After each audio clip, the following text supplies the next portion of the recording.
বন্ধুরা, একটা রসাত্মক গল্প মানে প্রসঙ্গ টানি।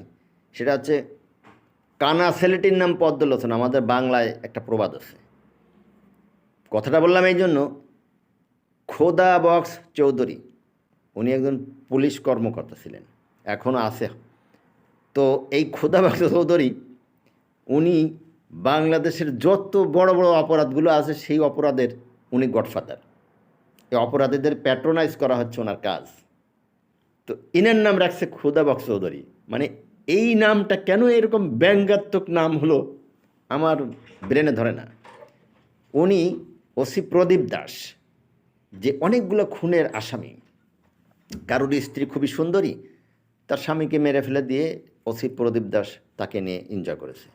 কারোর অনেক টাকা পয়সা আছে, সেই লোককে অনেক বুঝিয়ে সুঝিয়ে বিভিন্নভাবে টাকা পয়সা উদ্ধার করতে পারে নাই, তাহলে তাকে হত্যা করে গুম করে দিয়ে সে টাকা পয়সা নিয়েছে তার কাছ থেকে। এরকম অসংখ্য খুনের আসামি এই প্রদীপ দাস। এই প্রদীপ দাস একদম শেষে এসে মেজর সিনহাকে মার্ডার করে ফেলল। মার্ডার করার পরে এই খোদাবাগ চৌধুরী এই চৌধুরীর কাছে ফোন দেয়, স্যার আমি বিপদে পড়ে গেছি, মেজর সিনহা তো মারা গেছে, এখন আমি কি করব, আমাকে একটু বাঁচান স্যার, আমাকে একটু পরামর্শ দেন আমি কীভাবে সেভ হই।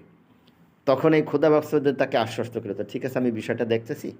এখন এই খোদাবাগ চৌধুরী এবং শিলং সালাউদ্দিন এরা দুজনে মিলে এই প্রদীপ দাসের ফাঁসিটা দীর্ঘায়িত করতেছে, বাঁচানোর জন্য বহু চেষ্টা করতেছে।